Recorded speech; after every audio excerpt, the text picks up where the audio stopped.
When we departed, the Republicans and Democrats alike turned to one another and said, she is probably one of the most impressive leaders we have found on our trip. We've watched that you were looking forward, not backwards. How to bring Europe together, show leadership in Ukraine, but at the same time, the strategy to build for the future. You know, the first European country I visited as speaker was Italy, and there is a reason for that. It's the friendship that transcends the parties and politics. Italy's rich contribution.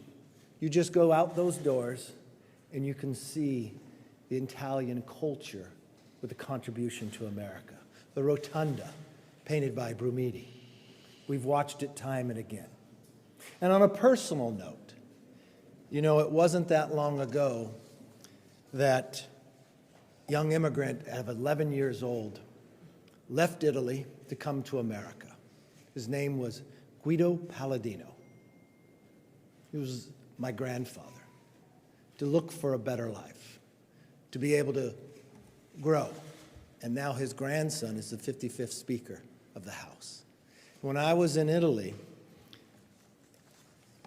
the speaker there provided to me his original birth certificate. Now, I was able to show the Prime Minister his Ellis Island record of entering America. The bond between these two countries is very strong. And how do we continue to build for the future? I think with this Prime Minister and her strategy for the future and the connection with America will only be stronger. We had a bipartisan meeting with leaders on both sides here. We'll have a lunch afterwards.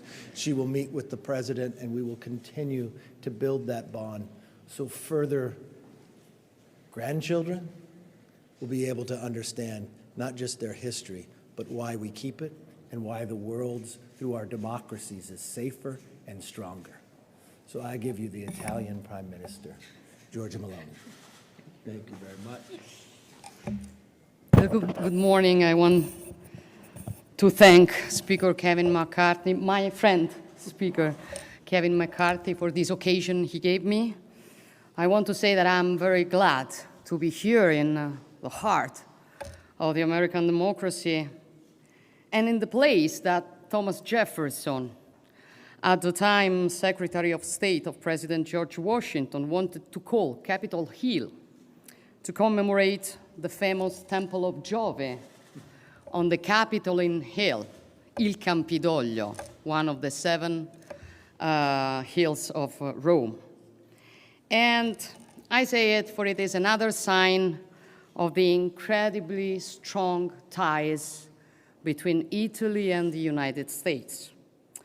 Ties that have become even deeper in recent times after the Russian war of aggression against Ukraine. More than ever in this international juncture, our relations are essentials. More than ever, we must be able to rely one on the other. Today, we had the occasion to exchange views on many international issues, from the war in Ukraine and its effects worldwide, in particular regarding food security, to the stabilization and development in the Mediterranean area, moreover in Africa, the Indo-Pacific, and Italy's next presidency of the G7. I was glad to have this debate with representatives of Congress because it gives me a complete picture of the foreign policy landscape from representatives elected by the American people. And I've been in politics for most of my life, and I've been a member of parliament for many, many years. So I perfectly know the importance of parliaments in democracies. And that's why I'm so grateful to Speaker Kevin McCarthy, whom I had the pleasure to met already in Rome a few months ago, and to the representatives I met today for the time they wanted to spend with me. And last but not least, I'm happy to be here in a place decorated by these wonderful frescoes of Costantino Brumidi, another Italian. For this place represents and sums up also the stories of all the Italian Americans who, with their lives, with their efforts, with their dreams, with their creativity, contributed strengthening the bonds between our two people and contributed to make this democracy the great democracy it is. So I want to say that I'm proud of these Italians. I'm proud of your grandfather too, Kevin. And I really want to thank them for the contribution they brought to the history and the culture and the identity of this nation. Many of them are today representatives, and that shows the role Italy has had for the history of the United States.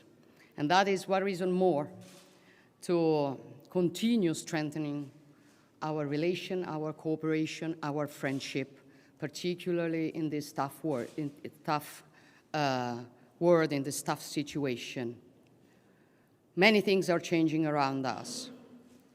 But there is something others didn't expect that we should perfectly prove, that the West world is united and wants to defend the world based on rules. For without a world based on the international law, we would live in a world of chaos in which whose military stronger thinks can invade his neighbor. That's not the world we want to live in. We want to live in a world in which we can respect sovereignty and freedom. Thank you very much. Great job.